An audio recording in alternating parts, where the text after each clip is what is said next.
Alright, hello all. Hopefully everyone is doing well. Yeah, we're on a brand new game. I'm on video, which is really weird for me. So I apologize if I act really weird. It is a little disjarring to see myself on the screen, but you know what? We are working with it. We are playing House in Fata Morgana. So I know it has been a while. I think I stopped being on camera normally when I hurt my back the first time, because I was standing entire streams and no one needed to just watch my knees. But yeah, so hopefully I'm not like tuned out and now I do a whole bunch of weird shit during stream. I don't know. We'll find out what I have developed during that time. But we're back. We're on a brand new game. I have no idea what we're about to get into other than it's got a laundry list full of trigger warnings. So I'm just kind of giving you all a heads up. If there's ever anything you don't feel comfortable with, please go leave, come back. I'm always happy to recap things that have happened. It is part of the fun. You are correct. Yeah. I will point out, I don't entirely know what language we're going to get into. I know it looks like it has like voice options, but I can't get into them for some reason. So I don't know if you have to start the game or what. So we may be spending some time in the options. We'll find out. Let's just get into it, right? All right. I guess we'll just start. All right. Always good when it starts with a warning, but everything's fake. Also, we're gonna see some offensive stuff. We're gonna be fine, all. All right, there is a house that sits beyond dark, dense woods. Warnings are appreciated, yes. Sorry, I didn't mean to sound dismissive on that. Like the world fading into view after a dream. That old mansion appears before you. Without realizing it, you instinctively accept as truth the events unfolding before you. The house lives in perpetuity, an amalgam of myriad fates and generations. We're really testing my English right now. No one knows who first said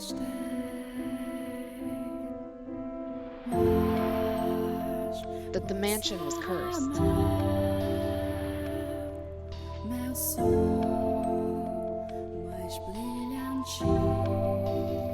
Yay, we get an opening video. It's nice and atmospheric, which I love a good atmospheric horror. Like that's my jam. So I'm really excited to get into this.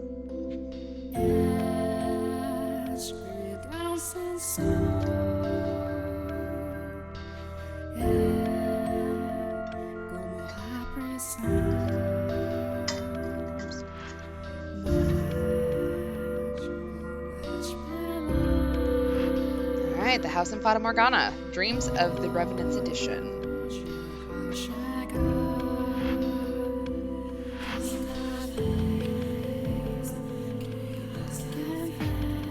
Our Father, who art in heaven, hallowed be thy name. Have mercy on me, O Father, and cast their souls into eternal damnation. I was looking down upon a corpse. My own corpse. Well, we're starting off weird. Let's do this. I was afflicted with great despair at the sight of it being dragged to the place of my crucifixion. My soul crumbled, and I was wholly extinguished. Indeed, I did once lose everything.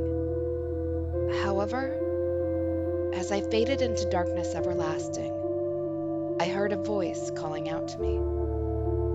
And so, I vowed once more that no matter how long it may take, how great the obstacles that stand in my way, or what form you may assume, I shall come back for you, that I must return to that house. So I ask of you, please wait until this mutilated body arrives there once more. All right. Gonna give my standard disclaimer because I didn't realize I would be doing much in the way of reading. I'm not a voice actor, obviously. Not a native English speaker either, so I'm gonna massacre some words. I'm gonna say some shit weird. That's part of the fun. Yeah, it looks like we're gonna get into some Catholic imagery, religious horror. I'm into that. We're gonna see how it goes. I'm gonna miss some of this because I'm not fully informed on like Western religion, but let's go for it. Your consciousness, wavering like a ship at sea, was slowly drawn back to the surface. Tur.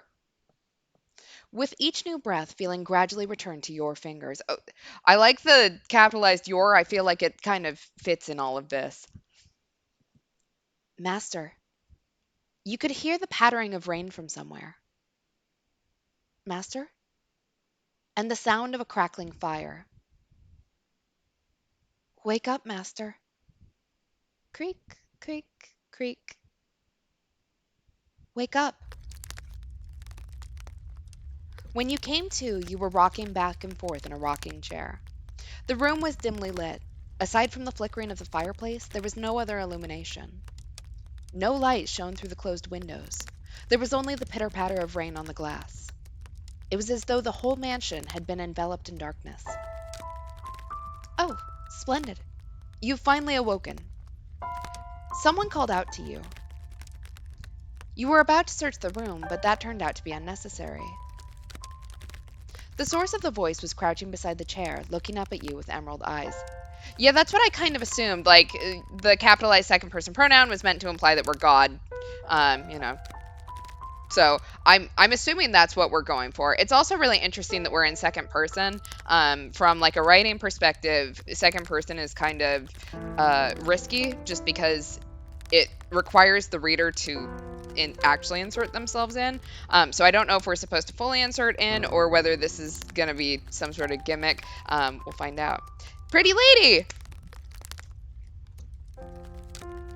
Good morning, Master. Yeah, can't wait to see what monstrosity she turns into. Okay, do we want to tell her good morning or say nothing? She's pretty. I kind of want to say good morning. What do we all think?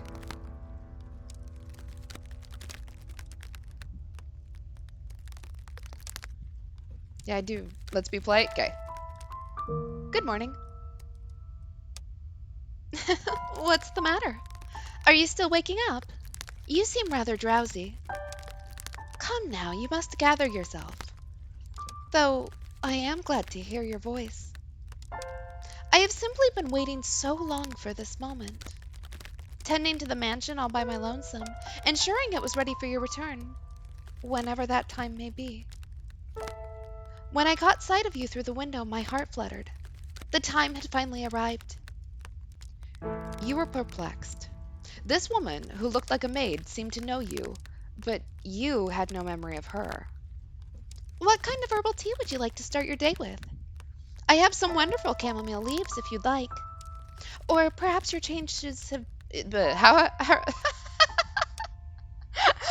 or perhaps your taste has changed since we last met. Tell me, Master, what would you like? I beg your pardon. I allowed myself to get too excited. But I hope you will be sympathetic, Master. I am just utterly elated that I could see you again. The woman appeared to be genuinely delighted that you had awoken, but she seemed to lack the energy typical of her age. Or perhaps life was a more appropriate word than energy. But the gloom extended beyond the maid. It seemed to encompass the entire mansion.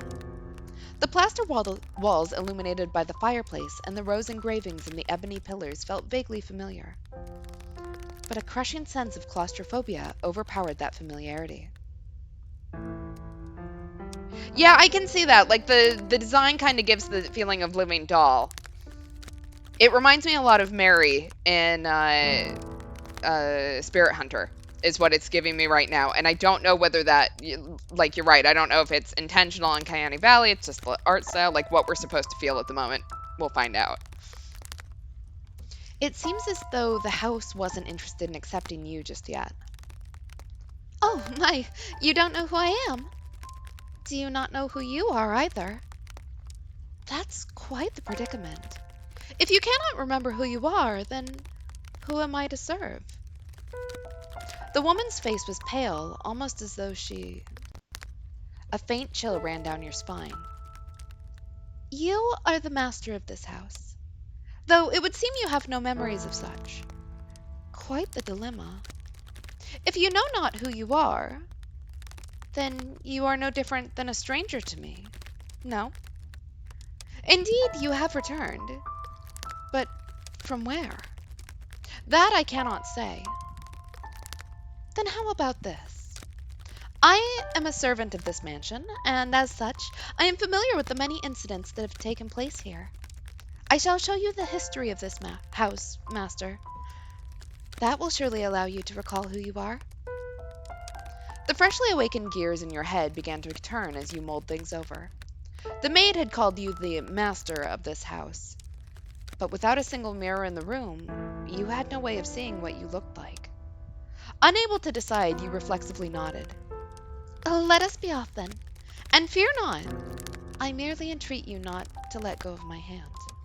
Should you hold it tightly, you need not worry about being washed away by the waves of history. No matter what happens, you mustn't let go of my hand. Yeah, I agree. Like, let's be wary of her, because there's something about this. Obviously, we don't understand really anything yet, so lots of questions at the moment. Lots and lots of questions. Your hand in hers, you followed the maid's lead through the hall. The air within the mansion was oppressive, as though a black miasma hovered within. Yeah, hand-holding, this is going pretty fast. Sorry, I need you to buy me dinner first.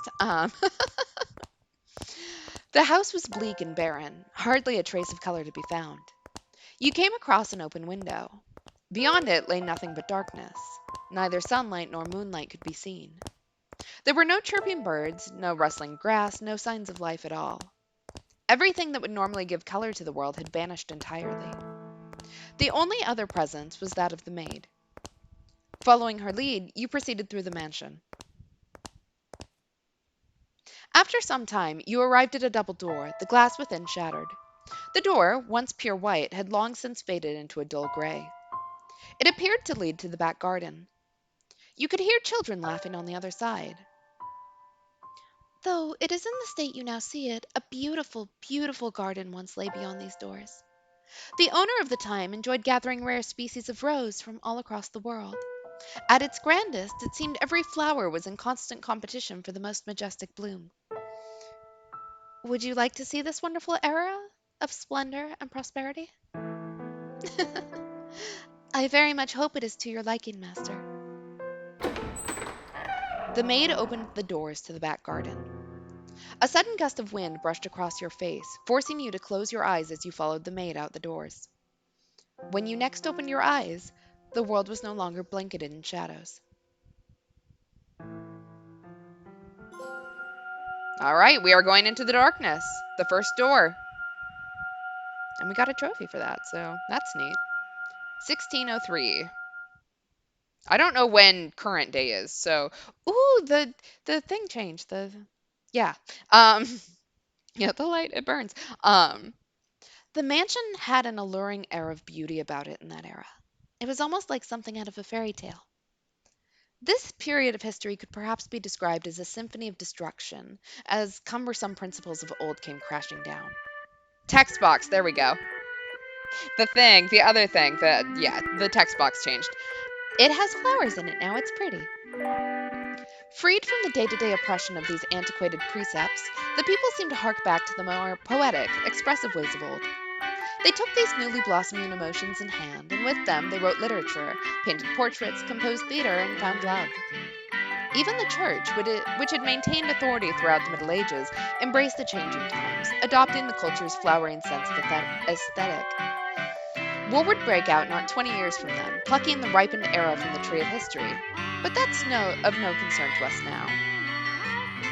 At the time, it was still what people referred to as the Golden Age, a period of furor for all who were there. Yeah, the rioting mob outside is waving torches and preparing the guillotine. Now, let us take a slight detour.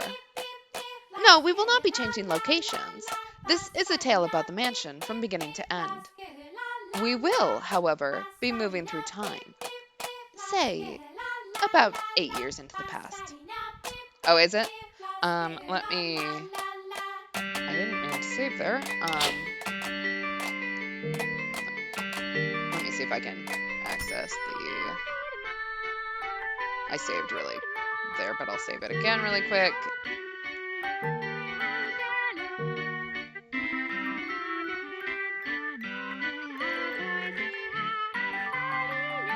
Give me just a second to turn down the thing because I can't turn up my voice anymore.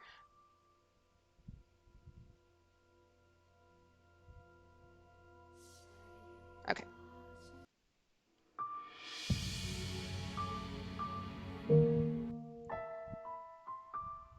Okay, where's the load?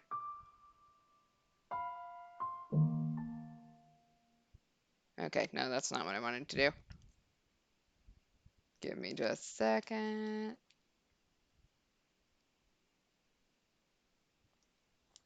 Okay, never mind. Do, do, do, do, do.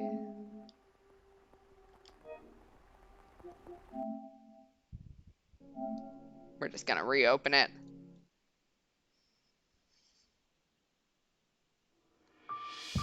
Is it inspect your memories? Aha, it is. I don't know why you would hide that, but that's okay. All right, hopefully it's a little quieter now. A very wealthy family lived in the house then. The mother and father, brother and sister all had distinctive, beautiful flaxen hair. I was always enamored by their hair. It is lower, or is it still overpowering me? Sorry. I forgot what question I asked, which doesn't help.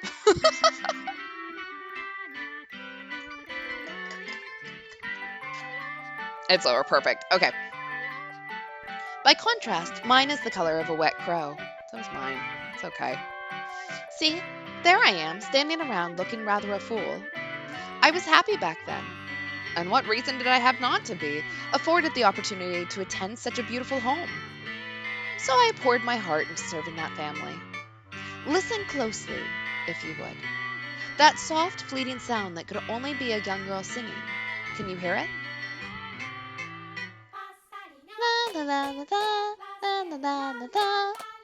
The girl you see, tearfully picking crimson roses and singing like a songbird, was called Nellie.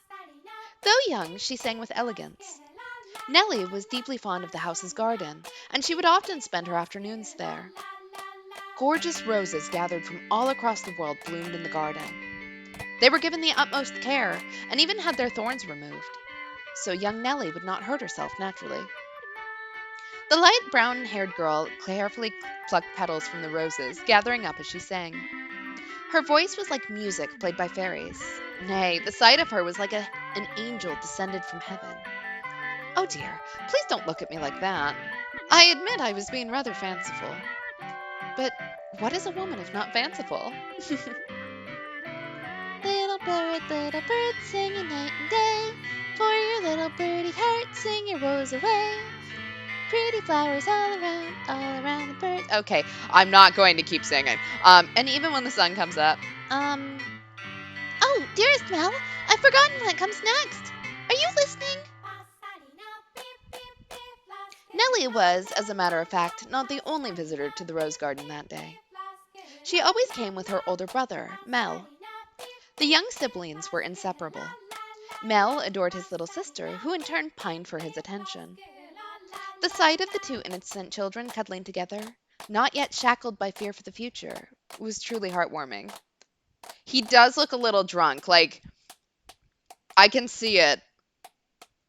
He doesn't necessarily look happy, and he has possibly what looks like the heaviest eyelids I've ever seen. Like, this kid looks like he needs to take a nap. That day, Mel was sitting in the shade of a tree reading a book. As I'm sure you're aware, in their time, books could not yet be mass produced. What he was reading had been copied by a scribe. I presume he had borrowed it from the church. The book, having passed through many hands over the years, was visibly worn, but I suppose that just speaks to its importance. I agree, yeah, Klaus Baudelaire vibes. Like, it is that vibe. It was, in fact, a Latin grammar textbook he was reading. Oh, just fascinating stuff. I say as a former linguistics major. Mel was a clever boy. He had attended church from a very young age, where a priest would instruct him in Latin grammar. So at that time, I believe he was capable of reading even advanced texts. Oh, dearest Mel, please. The young girl approached her brother, who was consumed by the text. In her hands, she carried a large pile of rose petals. Though his sister's shadow overlapped with the trees, the boy still did not notice. So Nellie puffed her cheeks, thrust out her slender arms, and let the petals fall. Ah! Look, your head is covered in roses, Mel. Oh, Nellie, you got petals on the book. This isn't mine. I can't afford to let it get dirty. It's your fault, dearest Mel. These siblings must really adore each other because my sibling and I would not be talking to each other like this. I tried to get your attention. And besides, flowers won't get a book dirty. I must raise the white flag. When did my little lady find herself such a sharp wit?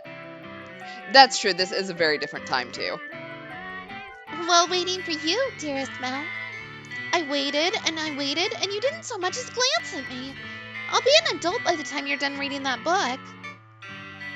Wow, that soon? That soon. Mother says girls grow up fast. She may be right. In that case, we should do something together before you're all grown up. Surely you won't play with me any longer when you become an adult. That's not true. Yeah, I was going to say, like, the frequency in which she calls him dearest is very suspicious, and I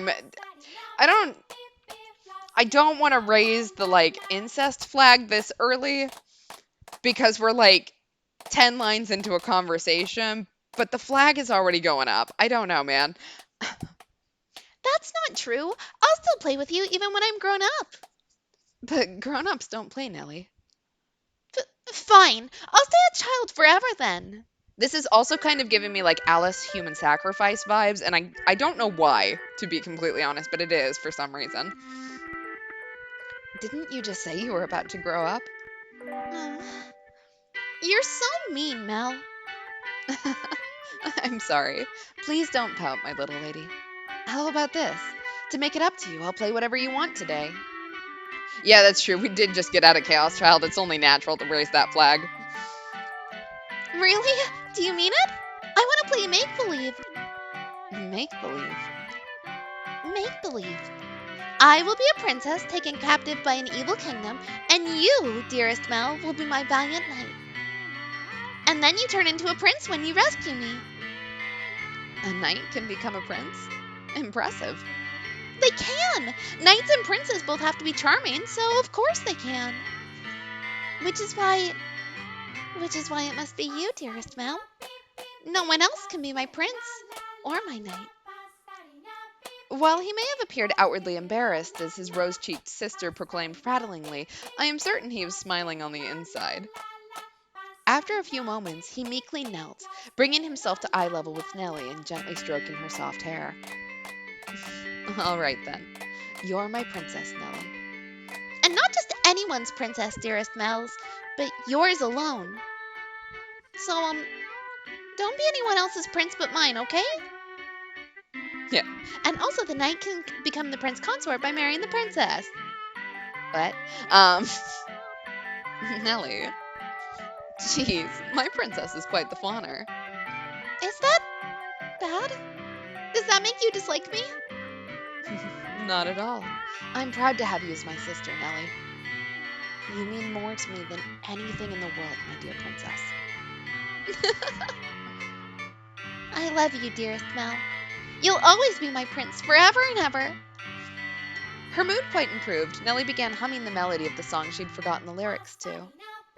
Holding the skirt of her dress out from her body, the young girl pranced about the rose garden. Mel, his eyes on her back, gave a little shrug. Oh, Nellie, don't come crying to me if you trip running like that. But Mel was not entirely disapproving of his sister's excitement. He carefully brushed aside the petals on his book, set it in the shade of the tree, and began chasing after Nellie. They were picturesque siblings, brimming with hope, and at this time in their lives there was nothing to jeopardize that hope. Would it not be wonderful if children could stay children forever, Master? As I see it, though, the pleasant, gentle times in our lives have value because they come to an end.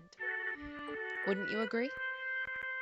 Time continues to flow, impartial and without exception, and as such, everyone's childhood comes to an end.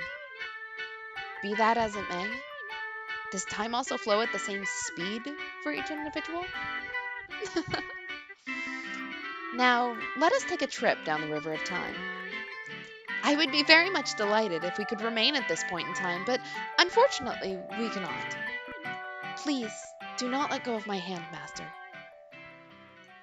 Yeah, I'm very worried about what we're going to see next now that they've set up this very picturesque, beautiful, like perfect scene. I'll be on my way then. Oh, you usually stay for longer. Yes, I have an errand to run today. Thank you for your time, as always. Would you like the book back sometime next week? Next week or the week after. Hold on to it as long as you'd like. But surely there are others who want to use it. None as sharp as you, Mel. Put yourself in my shoes and you'll understand. I want to give you any advantage you can get. Oh, do you not believe me? No, I believe you, Father. And I mean to do whatever I can not to disappoint you. That's the spirit. If you need anything, don't hesitate to ask.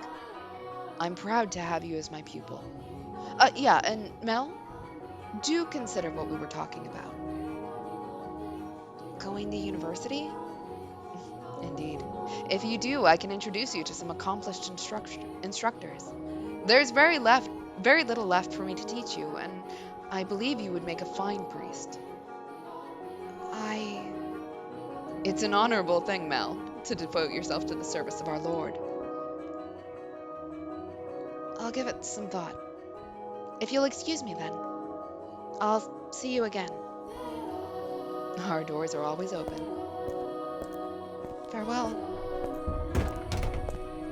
Yeah, there we go. This is that scene from Beauty and the Beast where she gets to keep her favorite book. Except for this one is a very boring book of Latin grammar points. Whether it's in the service of God or the service of the church, it is an honorable profession. But theology... I wouldn't mind attending university, but I'm not sure. I'd kind of like to do something different. Something more befitting of the times.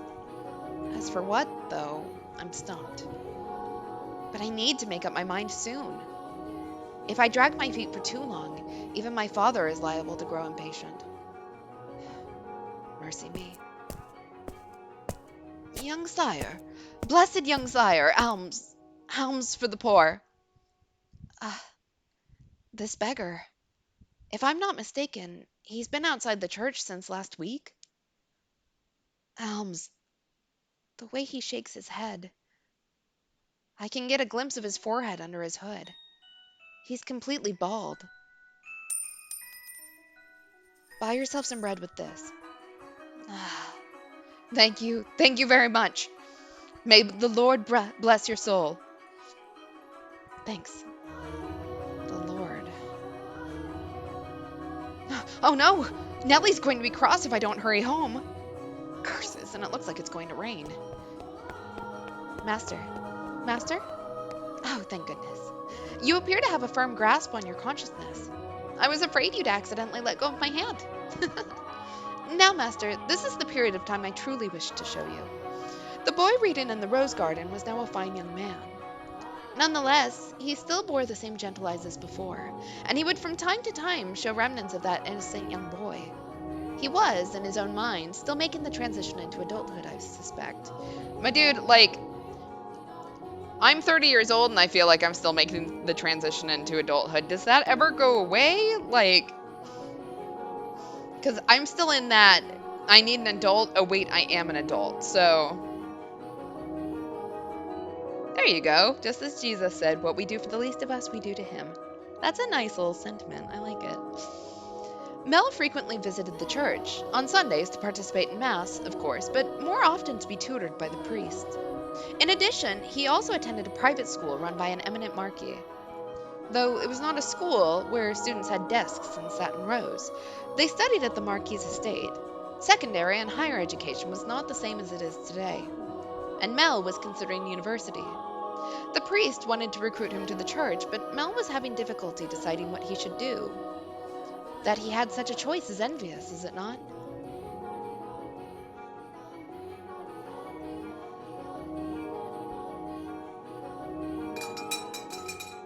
Good afternoon. I'm here to pick up my order. Is it ready? Aye, ready and waiting, young Master Rhodes. Oh, don't call me young master, please. I beg your pardon. Cannot seem to get my head out of the past. Oh, I'm gonna really struggle with this I dialect. I apologize. Your order's right here, sir. Mel had stopped at a jewelry store in the center of town on his way back from the church. The building was both a workshop and a storefront, and the nobles of the area were deeply fond of the master's wares.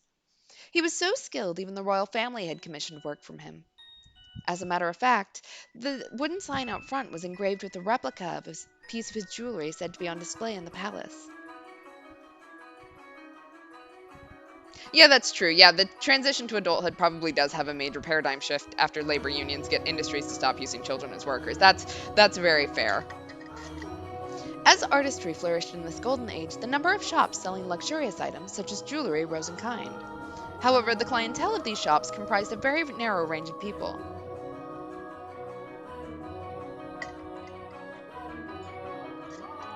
May I have a look? Of course, of course. Good. It came out just as I hoped. Splendid work. Can't afford to disappoint a loyal customer like yourself. An admirable work ethic. I'm sure she'll love it. Such a kind lad, young master. My boy back home would do well to learn a thing or two from you. Every man ought to show women some cordiality. Coming home to a cold fireplace is a sad thing indeed. Again, please don't call me young master. My apologies. I'll take this and be on my way then. Good day. If you find yourself in need of aught else, just let me know. I can make any jewelry you ask for. Come to me, and your sweetheart's stay will be as sure as made.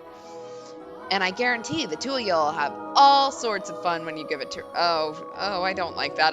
Please tell me this isn't going to your sister. But please, I don't have a sweetheart. Well, that's a surprise. I'm sure many girls are vying for your hand too, young Mr. Rhodes. A fine family, good looks, charming, and your future is all but. I'll be on my way then. I'm in a bit of a hurry. Good day. Come by again anytime. Yeah, ain't nothing like being a house husband. Goodness. Maybe I'll say I want to study abroad or something. Patient as my father may be, that would certainly anger him. I can hear it now. You're wasting your God-given talents, boy. I could renounce my name and rank, go somewhere far away. That sounds like the kind of plan Nellie would come up with.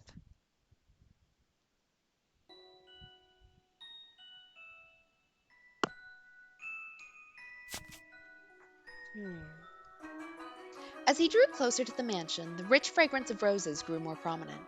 Over time, this distinctive scent had led visitors to refer to the house as Rose Manor. It was also probably a play on the flaxen-haired family's last name, Rhodes, which you heard the owner of the jewelry store say just moments earlier. The mansion looked quite different than it does now, no? No thickets of ivy covering the walls, and no rotten broken doors to be found. I wonder what the Rhodes family would think if they saw the house in its present tragic condition. The sight of their abundantly blooming roses, a veritable symbol of prosperity, long since withered and turned into soil. My apologies, I got a little sentimental there. Let us forget for a moment about our own time. I suppose I stayed out a little too long. Oh, well, the sun still shines high in the sky. I'm sure it's. Oh, Ugh, dearest Mel, what took you so long? Wherever have you been? I've been waiting forever.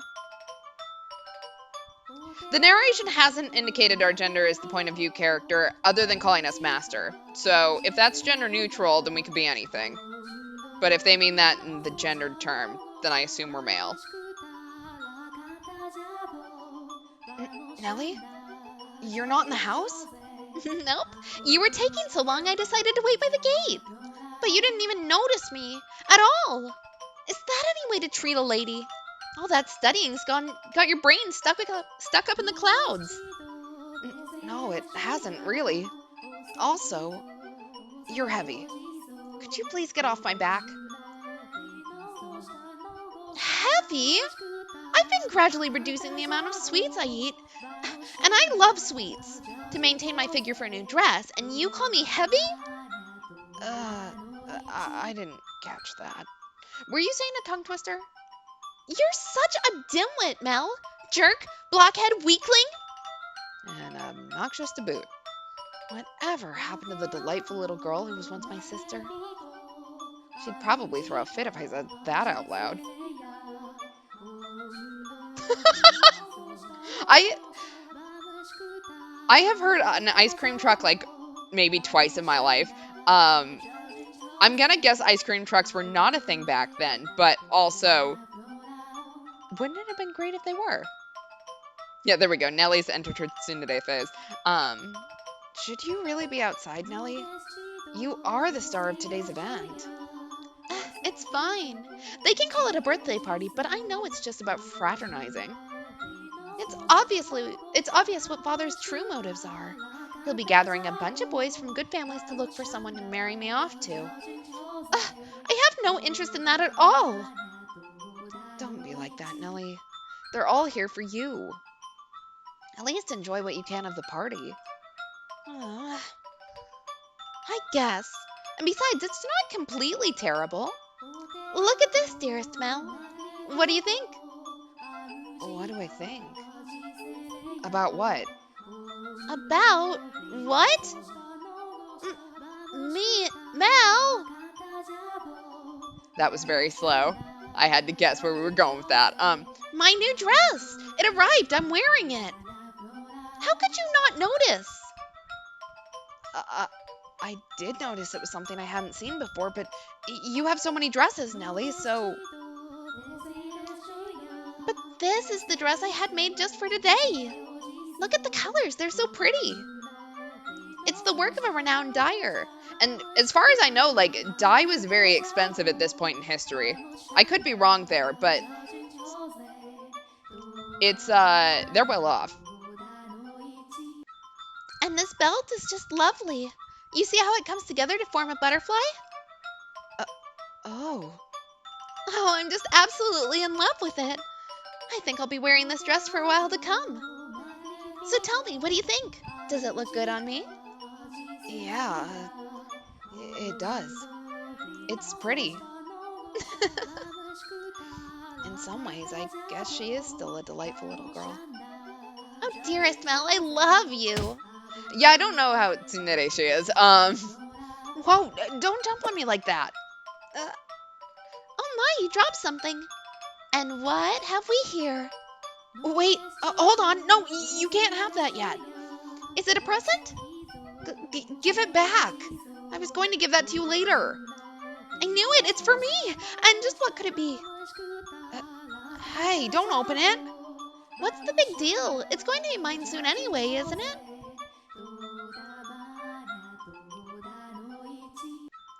Oh, I love it. A rose necklace. And this design? It's from the jeweler the royal family uses. Oh, my dearest Mel. You had this made just for me? Oh, jeez. It defeats the purpose if you open it before the party. Happiness is always better sooner rather than later, Mel. I think I'll put it on right away. Exactly. She was just trying out what she read in her shoujo manga. There. How does it look? It looks lovely. My prince is still the sweetest in all the land. Don't make such weird noises.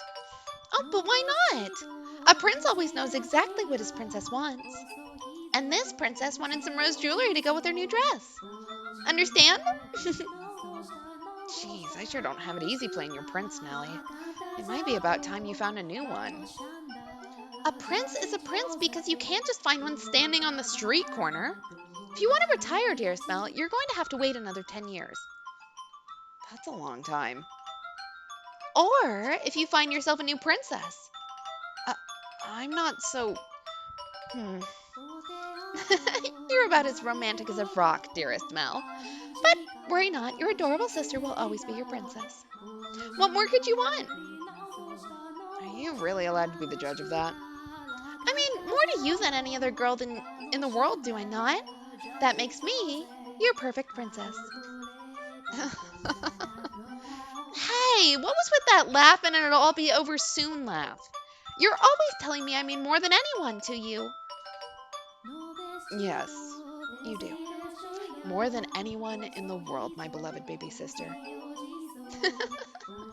I'll take good care of the necklace. Thank you, my dearest Mel.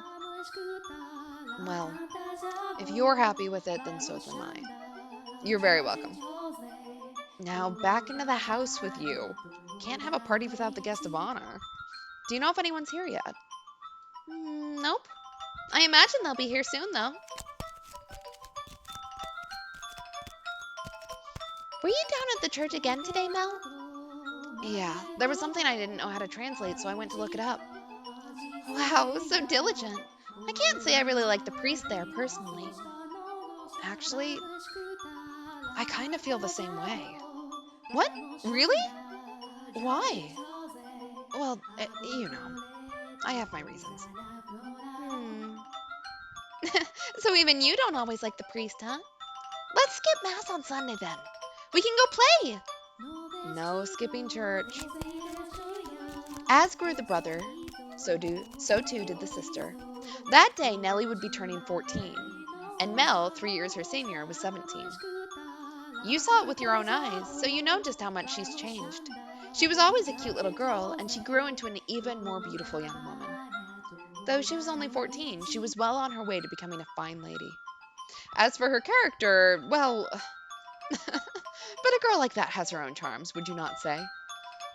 Drifting down the river of time, the two siblings matured into healthy young adults, but the core of their relationship did not change in the slightest. Nellie was very much attached to her brother, and as much as Mel complained, he still cared very deeply for his sister. Around the time the sun had begun to set, carriages started lining up outside as well-dressed aristocrats made their way into the house. I almost read that as aristocats, and look, Nellie would probably enjoy that more. Yeah, skipping the Sunday Mass, I should have you burned at the stake for heresy. As Nellie had suspected, the majority of them were boys. Yes, I understand. You don't need to say anything more. Rose Manor, right? Okay, we'll go together. Me? Alone? No, please don't make me. The inhabitants of Rose Manor are surely living quite contented lives, and I'm sure they don't remember a thing.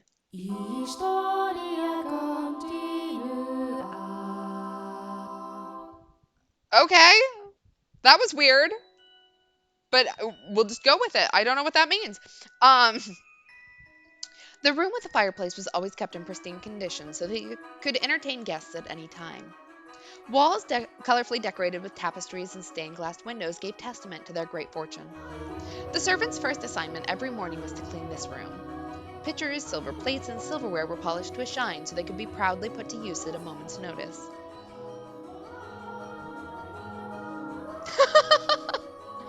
I mean, I like aristocats better than aristocrats, so I know I want to tip that vase over. There is something about it, just the way that it's sitting, that it's like I just want to push it. And for events like their daughter's birthday, the room served an even more important role. The tabletops were removable, so they had ordered new tabletops with designs made especially for this occasion. Who needs extra tabletops? These people have way too much money.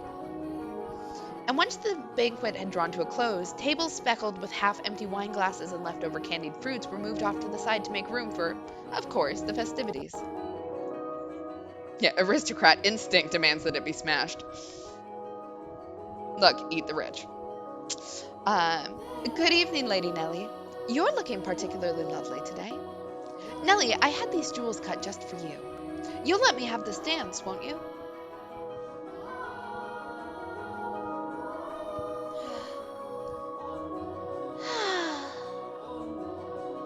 What's the matter, Nellie? You look exhausted. These are pretty good. Want one? I know you like sweets. They're apples candied in rock sugar, I think. You disappoint me, dearest Mel. Um, What do you think is the matter? They just keep coming. It never ends. It's driving me up the wall. Everyone's just repeating the same lines they've been taught. They all think pretty jewels and requests to dance are enough to make a girl swoon. but I think that is true for you, Nellie. Though, why is she disappointed with me? I think I'm done with birthday parties after this year. They'll probably throw an even bigger one next year. Huh? Why? Well, you know, you're about that age, Nellie. We are a reasonably distinguished family, so there are a number of different houses that would like to have connections with us.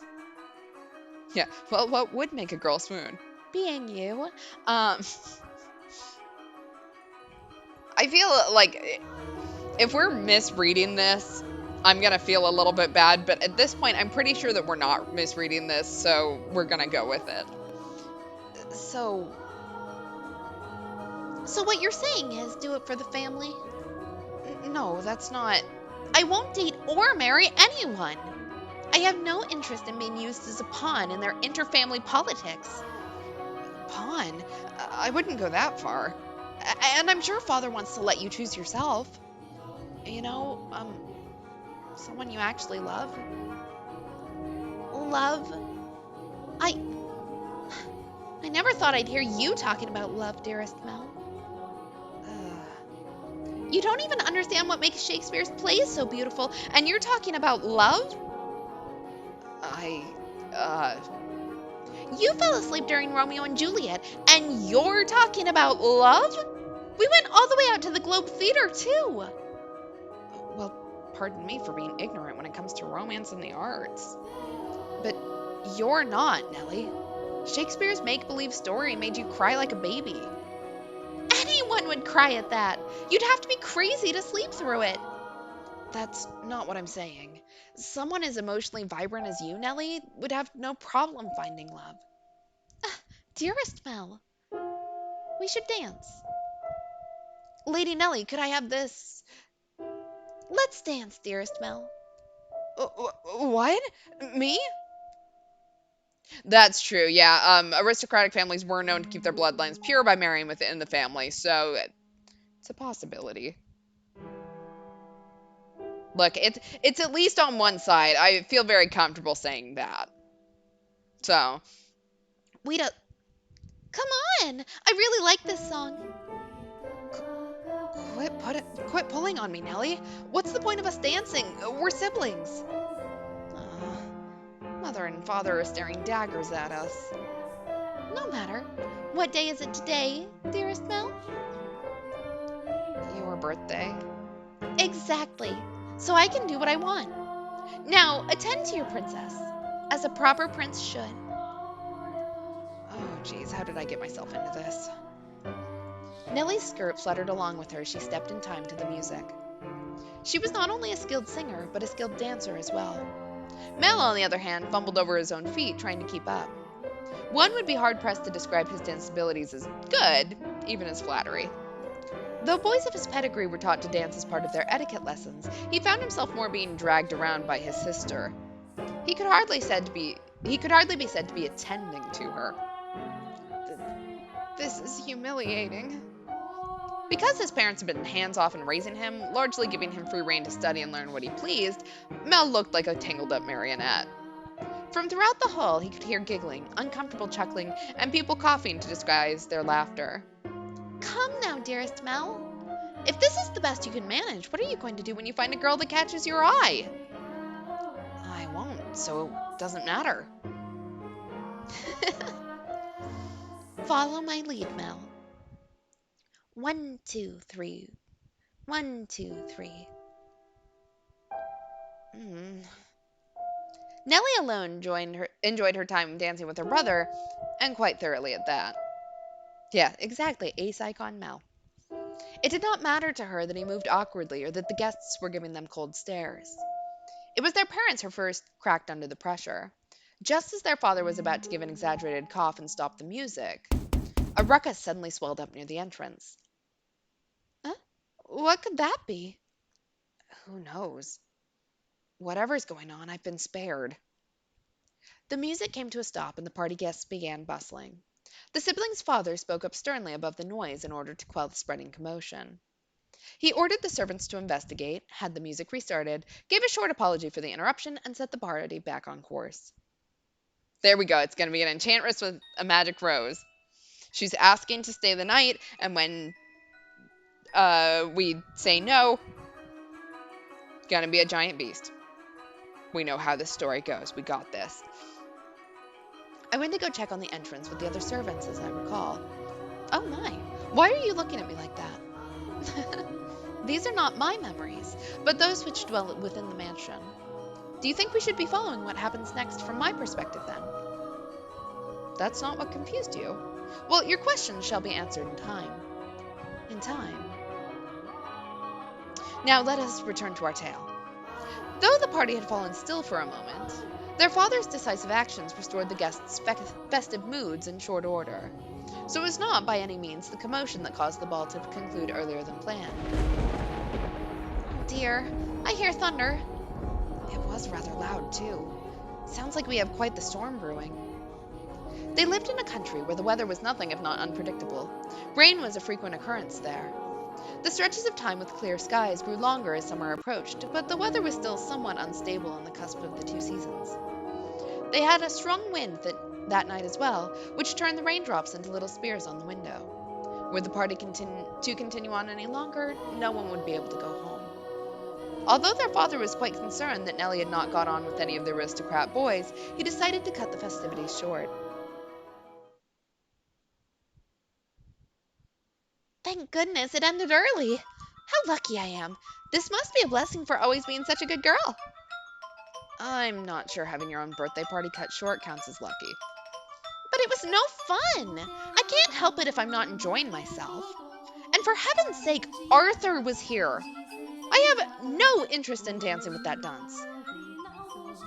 Arthur? Who's that again? Someone who was here? Unbelievable. You don't remember anything, do you, dearest Mel? He came over to play a few times when we were little.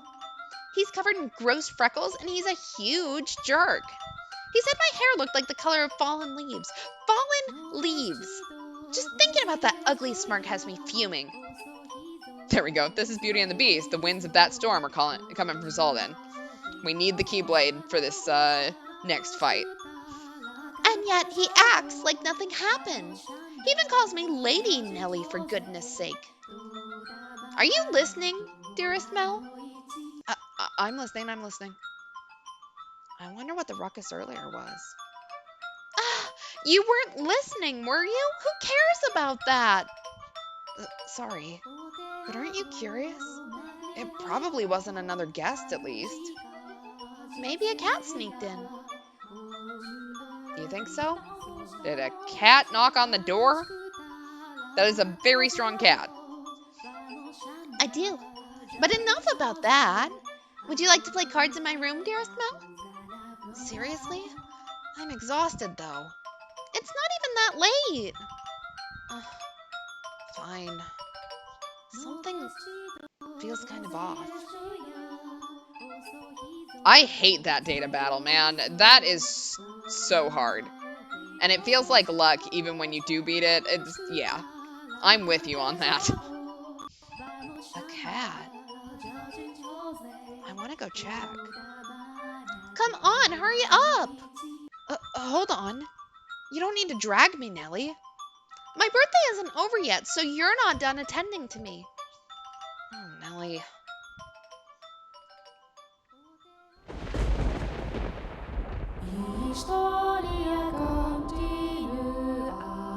Okay.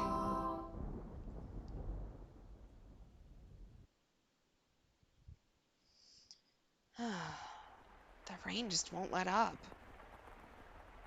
I can't sleep. I wonder what the commotion earlier was about. Oh, for goodness sake. It's all the storm's fault. That's why I can't sleep. I'm just fretting over nothing. I'm sure Nellie was right. It was just a cat. Maybe a dog. I can't sleep. I hardly ever have this much trouble falling asleep. What could this feeling be, I wonder? There we go. It's raining. Let's push Arthur in the mud and hope he gets a cold. How dare he say that Nellie's hair looks like the color of fallen leaves? Someone is not good at poetry, we'll just put it that way. What could this feeling be, I wonder? It's not quite foreboding. Walking around the house at this time of night isn't going to help anything, but I'm not going to fall asleep just lying here.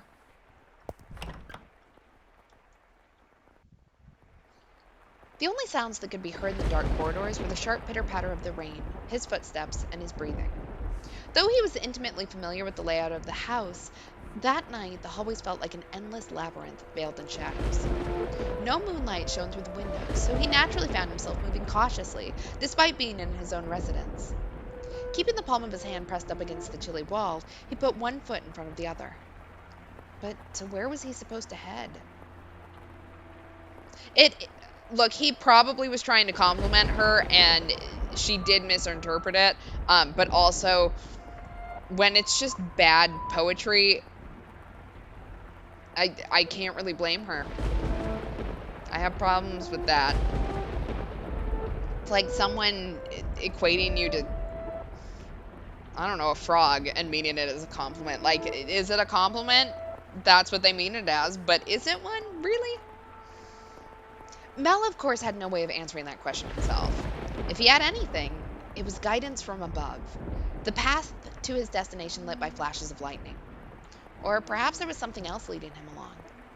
Though he progressed with a fair bit of hesitation in his step, Mel was slowly but surely drawing nearer to one room in particular. He made his way through the seemingly endless halls.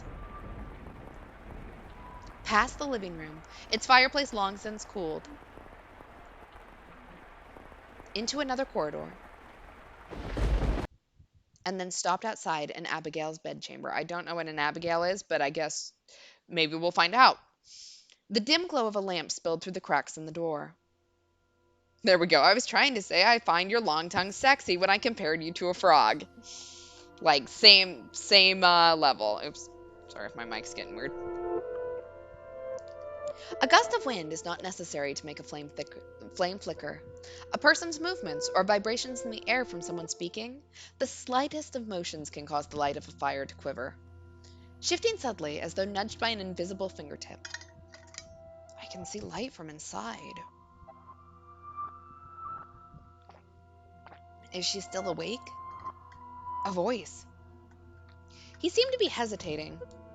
It would not be difficult for him to approach the door and peer inside. But he had reservations about peeping in on another's chambers, even if it was his own house. Moreover, this room was assigned to a woman. There was a woman behind that door. What would you do, Master, in this situation? Would you succumb to your curiosity and gaze inside? Oh, good to know. Okay, and Abigail's a lady's personal maid. You learn something new every day. Or would you respect the owner's privacy? I shouldn't be doing this. But the voice, it feels like it's calling to me? Or someone else. Yes, me, could sense someone watching me at that moment. He had succumbed to his curiosity. He stood on the other side of the door from me, his flaxen eyes opened wide, trying to remain as invisible as possible. The wavering in his heart seemed to create faint ripples in the air, which I pretended not to notice. Yes, I knew he was there. I could sense his presence and his wavering emotions. However, I could not begin to speculate as to his true feelings or how great a surprise this was to him. I too am discovering new facets of this tale by viewing it through the eyes of the mansion. But it is not I who is of concern, master. It is you. You and this part of the story takes place in 1603. No. Okay, so the original one took place in 1603, back when they were kids. It has to be less than 10 years, I would guess, because Nellie was definitely older than 4 in that sprite. So 5 or 6 years, I would guess, maybe. So like 1608-ish would be my guess. I know I shouldn't be doing this. I should be ashamed of myself. But I can't look away. Who is that? Her skin, it's so pale you can practically see through it. Hmm, interesting. I don't know if like so if the term doesn't originate until 1616, I'm going to guess it might just be someone didn't do their research. But I could be wrong. Is it that white because she was out in the cold rain? Her hair is white as snow, and her eyes, they're like, how do I describe it? My vocabulary truly lacks for situations like this. They look like blood? No, that's just disturbing. Then wine, perhaps. No, more translucent than that. Gemstones, then? Yes, gemstones. Her eyes are like rubies. I've never seen anyone like her before. What could they be talking about? Mel's eyes were affixed on the peculiar young woman. She had glass-like skin, eyes that glimmered in the flickering candlelight, and snow-white hair that flowed like luxurious silk.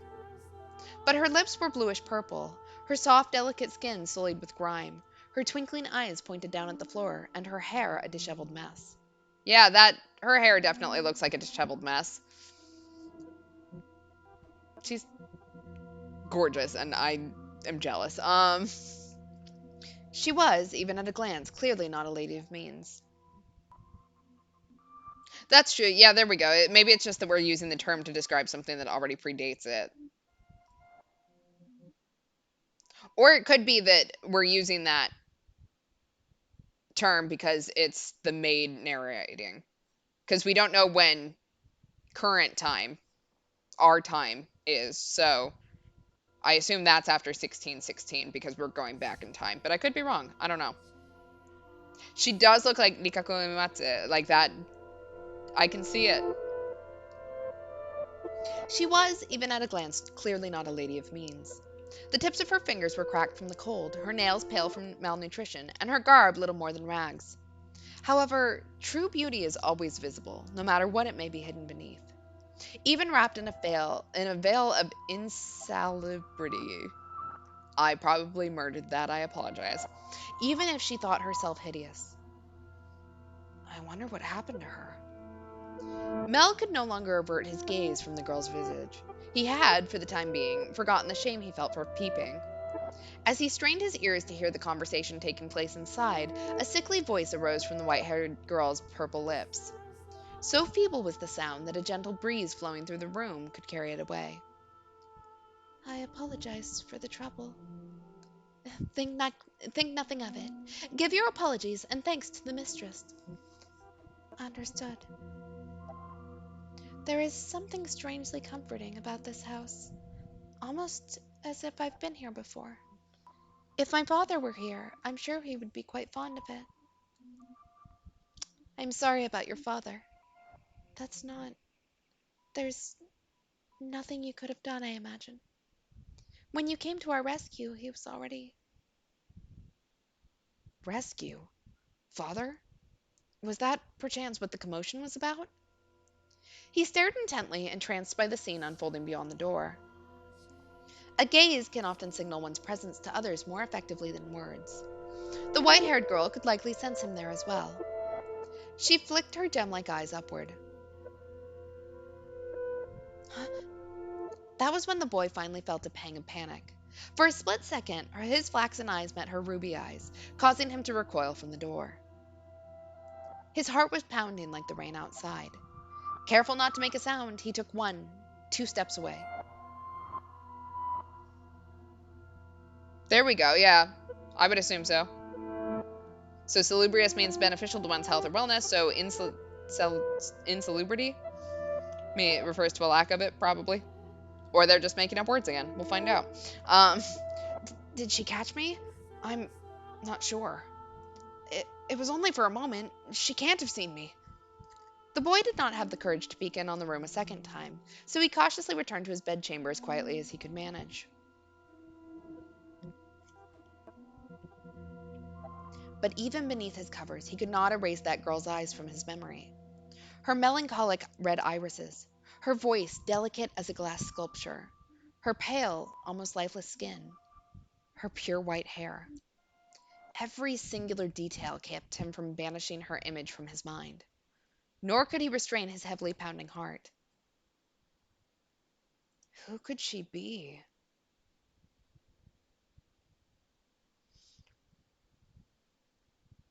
Is something the matter? No, I just thought I felt someone watching us. It's only your imagination, I'm sure. If not your imagination, then perhaps some unseen force was watching you. Unseen force? Are you familiar with how people refer to this mansion? Rose Manor. Yes, indeed. It's called the Rose Manor because you can smell the sweet fragrance of the rose garden, even at a great distance. There we go. Her skin made of paper, her bones made of glass, and the countless chocolate bars she sells to cover her medical expenses. But that is not what I meant. It is said that a witch resides within the house. A witch? I have not heard any such stories. You probably wouldn't have. It was a very, very long time ago. Nothing you need concern yourself with. Then why bring it up, girl? You have a peculiar presence about you. Should I consider that a compliment? It's getting late. You should get some rest. A room has already been set aside for you. But first, may I ask you one thing? Yes? I do not believe you've given me your name yet. My name. My name is Yeah, a witch who is certainly not me. Elle. Mm. Wake up! Get up, Mel! What? Huh? It's morning? You disappoint me, dearest Mel. It's very much long since morning. I didn't see you at breakfast, so I came to find out what was the matter. I've really been asleep that long? And father is too lenient on you, dearest Mel. Oversleeping is hardly proper behavior for a firstborn son. Yeah, her name is Photo. I know. But before that, Yes, dearest Mel? what are you doing in here? You can't just go prancing into a boy's bedchamber. Leave that to the servants. I did send one for you. You're the one who refused to wake up. Besides, it's not like we're strangers. We used to sleep together all the time. That was long ago. Things are different now. Oh, you're overthinking it, silly. Now hurry up. Out of bed, sleepyhead. All right, I'm getting up. So you can see yourself out. Oh my, you look awful, dearest Mel. For someone who overslept, you look like you didn't get a wink last night. You think so? You didn't go out on the town last night, did you? Yeah. You've been asleep for 600 years. The American president is a robot. What's an American? Naughty, naughty boy. I would never. You know that. You squeaked. I don't think I believe you. I didn't go out last night or anything. I'm tired because you had me playing cards until late, Nellie. Hey, we weren't playing for that long. Besides, look at me. I got up just fine. Anyway, shoo. I can't get dressed with you in here. Fine, I'm leaving. Yes, Nellie did just accuse him of being a slut. I love it. Oh, I almost forgot, dearest Mel. But what now? Come on, no need to be mean. I'm sure you'll be quite surprised at the news. Oh? At breakfast, which you missed, Father told us. Told you what? Do I really want to say? It sounds like you want me out of your room, dearest Mel. Please, Nellie. We got a new maid today from a house we have ties to, supposedly. I've never seen anyone like her before. For supposedly coming from a good family, she isn't very graceful, and I've never seen her at social gatherings. But that's not the surprising part. Does that maid She's peculiar, has a very unusual appearance, that one. have white hair? What? How do you know that, dearest Mel? Thanks, Nellie.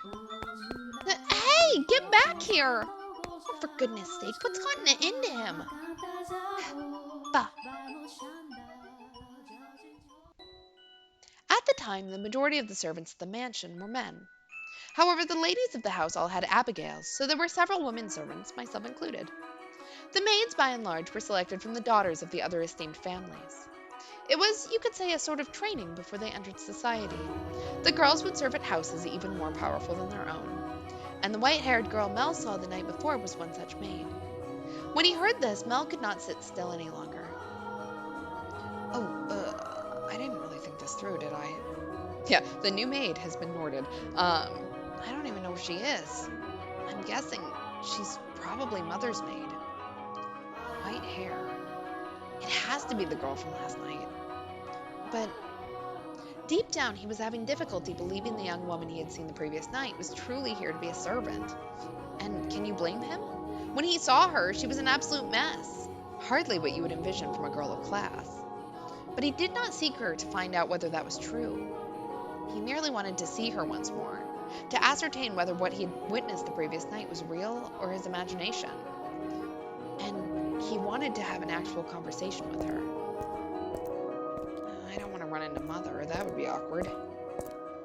He was heading towards his mother's bedchamber, but the closer he drew, the heavier each step grew. He rounded a corner, debating whether or not to head back, and stopped in his tracks. On occasion, wishes do come true. When Mel turned the corner, he saw her, the same girl, that same white hair. She appeared to be cleaning the hallway. She traced along the wooden carvings lining the walls, making certain not to miss even a speck of dust. The girl wore a pristine dress, the uniform of the mansion's Abigails. There was no longer any filth to obscure her beauty. All that had covered her pure white hair and glass-like skin was no longer. The one thing that had not changed was her listless ruby eyes. Pardon me. Hearing his footsteps, the young woman raised her head. She caught Mel's gaze and for a brief moment merely blinked at him in silence. Lord Mel, yes. Your father informed me of you. Did he? I guess I don't need to introduce myself then. I believe she made an attempt to smile, though it was difficult to tell, and she quickly dropped her gaze back to the floor. Flax and Ruby met only for the briefest moment. She seemed to be looking at both someone and no one at all. Everyone here truly has the most beautiful color of hair. Did you have business with the mistress, Lord Mel? I can let her know if you would like. No, I was looking for you. For me? Mel felt as though all the blood in his body had begun to flow backwards. He could not effectively describe the sensation, but in a word, it resembled panic. On his way to find her, Mel had come up with a number of subjects he wanted to talk about, and he generally had little trouble speaking with others. He'd had less experience interacting with women, this was true, but the time he'd spent around Nellie had kept him from stumbling too much. Until then. Yes, for you. Why would you be looking for me, Lord Mel? I was wondering how you were doing. Pardon? I'm quite fine. Good, that's great to hear. You fool, Mel, what are you even saying? You have more important things to ask, like where she came from. Or to tell her she has pretty hair and eyes. Ooh, I like that wild guess that the maid is an illegitimate daughter of our family who has the true claim to the inheritance. I like that. Maybe. That would be very interesting. But I don't want to trouble her too much. Lord Mel? Yes? Sorry, you just suddenly fell silent. Was I, in your way? In my way? No, not at all. What are you up to? I'm cleaning. Well, yeah, I didn't even need to ask. You're cleaning.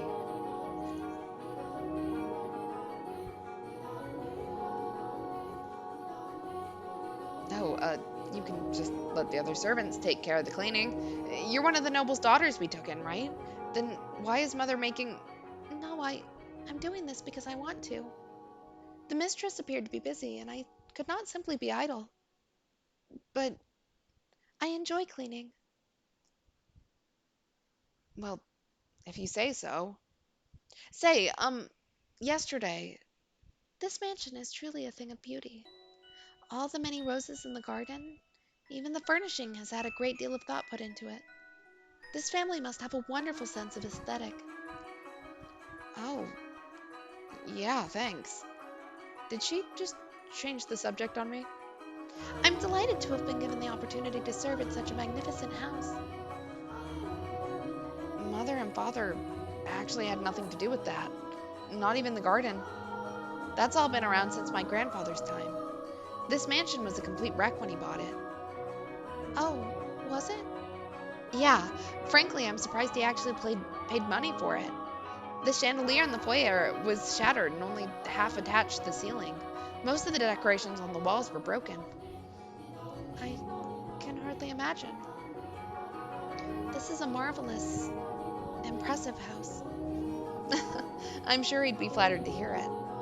My grandfather was a bit of an eccentric. He liked to do things people didn't expect just to watch the looks of surprise on their faces. He was the kind of man who would buy a mansion that was beyond repair just to give it a completely new life. Everyone who had seen the property before it was renovated was astonished. They regretted not taking the opportunity themselves, seeing the transformation it underwent. Huh? I was just thinking that you're kind of like this house. What do you mean? Yeah, this doesn't feel like a compliment. I don't know that I would continue on with this train of thought, but... I mean, when you first arrived... Oh, no, never mind, forget it. She'll figure out you were peeping on her, stupid. She hasn't yet, has she? Yes? It's nothing. The more I think about it, you and the mansion aren't really comparable. Oh? The truth is, it being a rundown mess isn't the only reason nobody wanted to buy the house. Yeah, everyone sucks at compliments. I don't know where we're going with this. They say... Oh, that all who dwell within this house shall be met with misfortune. Do you believe it?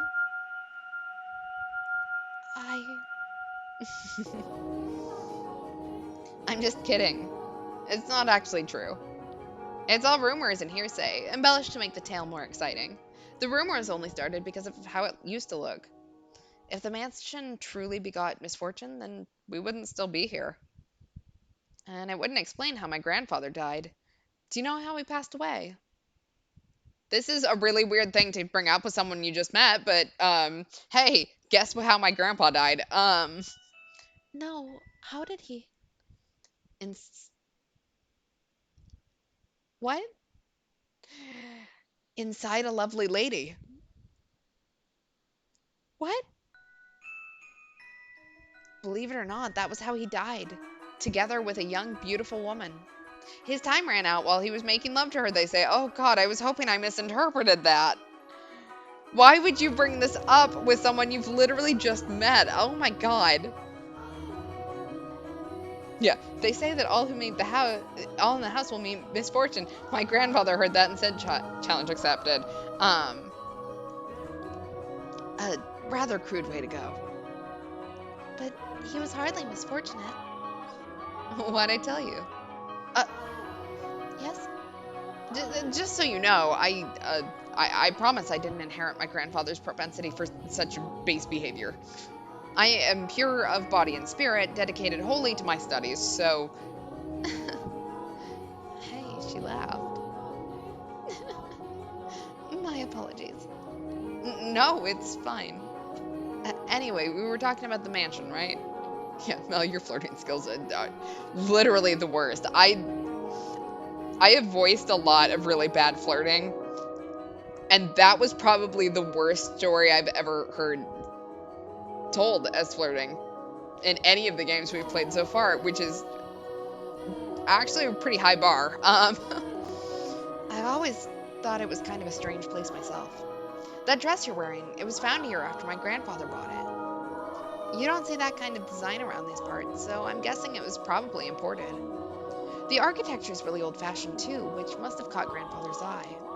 When he announced his plans to buy it, the entire family opposed his decision, but he refused to budge. Renovation upon renovation gave the mansion new life, but all of this work, he was most fond of the roses in the garden. He collected species from all across the world, and every time he got a new one, he would summon gardeners to arrange and grow them. It took incredibly long to complete. There were even some that wouldn't grow in the climate of this land, but grandfather refused to give in. He truly loved roses. Me, I don't really get how someone could be so impassioned about them. It's just embarrassing every time someone calls this house Rose Manor. Perhaps the roses were meant for someone. What? I am simply speculating. Roses make wonderful gifts, after all. Indeed they do. If you like roses as much as Nellie, then you're welcome to go see them for yourself. Pick as many as you'd like. If anyone asks, just say I gave you permission. I. Don't be shy. I'm sure it'll get tiring if all you do is work. No, I'm, sensitive to sunlight. Oh, that's unusual. Perhaps that explains why you're so pale. I had no idea. That sounds rough. And your skin is so pretty, too. You don't seem terribly surprised. What? Oh, no, I'm very much surprised. Or would you have preferred a more dramatic response? No, I expected you to find it disturbing. I'm sensitive to sunlight and can hardly spend any time outside. That makes me sound like some sort of demonic creature. Huh? Oh, you worry too much. There's not a monster in the world as sweet as you. Yes? Are the other maids teasing you, perhaps? That black-haired one especially, she's, how should I put it? A little frightening. Almost as if she has a steel heart or something. She's impenetrable. Right, she's one of Mother's maids too, isn't she? Now I'm even more worried. Since you refuse to follow my instructions, you are henceforth hellspawn. I can imagine her saying that. Oh, and again. I'm very sorry. No need to apologize. In fact, I wish you'd laugh more. She's actually very kind to me, and everything she does with incredible precision and efficiency. She looks so young, and yet she has such skill. How long has she been here in the mansion? Actually, she's been here for quite some time, but I don't know exactly how long. No one knows how old she is. It's kind of creepy. I have never once considered her such. Sorry, you're right. It's bad manners to speak ill of others. Either way, she still scares me. It's like there's no light in her eyes.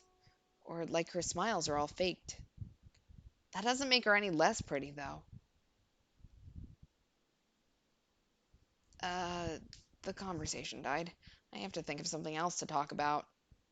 Um, Um, uh, yes, you can ask me anything. does the master, your father, Lord Mel, often retire from the mansion? I've not seen him around. Oh, yeah, father frequently returns home. This mansion is actually our secondary house. Why do you ask, though? I was just curious, nothing more. Oh?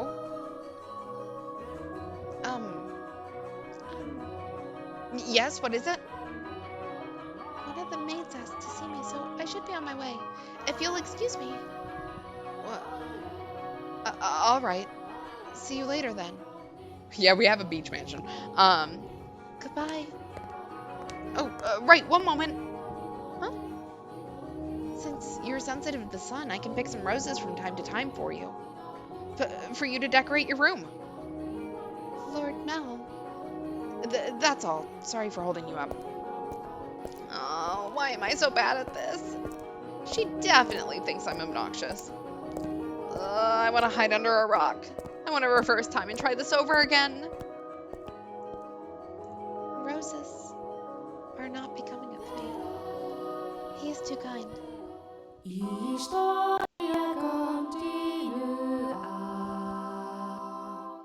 All right. I think we're gonna end here for tonight. On that lovely note. That was very awkward flirting, and I don't know how to feel about it. All right. Next stream is what's today? Today's Thursday, so next stream is Sunday, 10 o'clock Eastern, 7 o'clock Pacific. I can't think of any announcements. So,